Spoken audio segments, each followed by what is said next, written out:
Welcome to Follow the Money. I'm Eric Bolling. You could call it Newt's last stand going into South Carolina primary, but Newt Gingrich was ambushed by his ex-wife's claim of adultery and ambushed again by CNN's John King at last night's debate. But Newt, the bulldog, met the charges head on. Listen.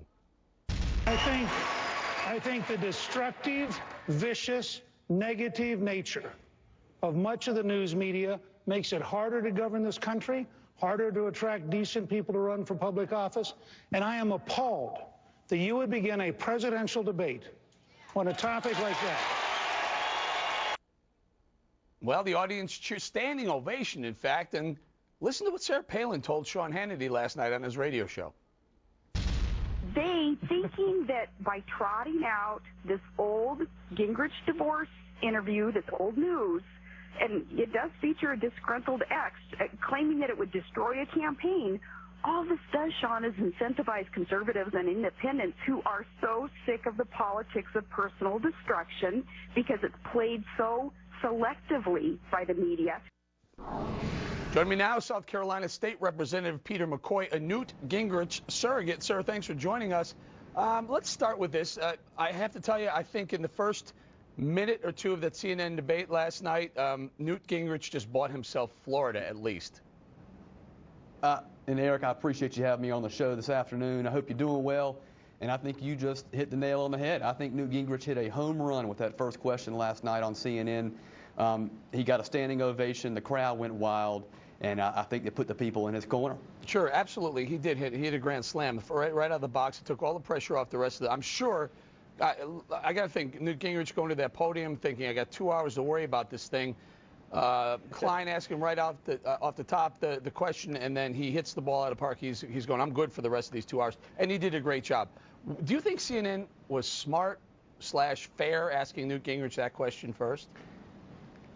Yeah, Eric, I think CNN gave South Carolina to Newt on that first question. I think he could sat back and not answered any more questions in that debate, and the people of South Carolina were already in his corner. So I don't know what CNN was trying to accomplish there, but what they did was they gave basically South Carolina to Newt Gingrich.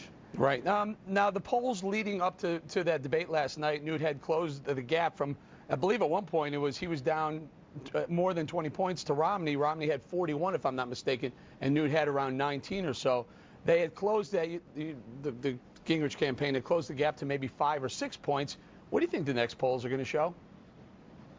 I think the next polls are going to clearly show that Newt is going to be on top here in South Carolina by a pretty good margin. I think the momentum, Eric, started Monday with the debate in Myrtle Beach. I think, again, Newt Gingrich hit a grand slam there. He had multiple standing ovations, which is unheard of in these types of primary situations in the debates. And I think the momentum built there, continued on to Thursday, and I think the polls will show, if when they're run, that he's going to have a sizable lead here in South Carolina. So okay, let's just say Newt does win South Carolina. What does that mean? I guess it means it certainly puts Florida back into play, probably puts the whole campaign back into play. Is it possible that one question, one 5-minute interchange between Newt Gingrich and CNN debate moderator could change the whole nature of the GOP race? I think it's entirely changed the entire nation, or the way the GOP race is going right now.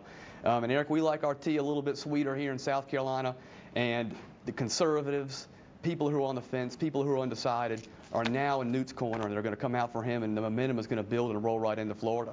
All right, I'm going to say thank you to State Representative Peter McCoy.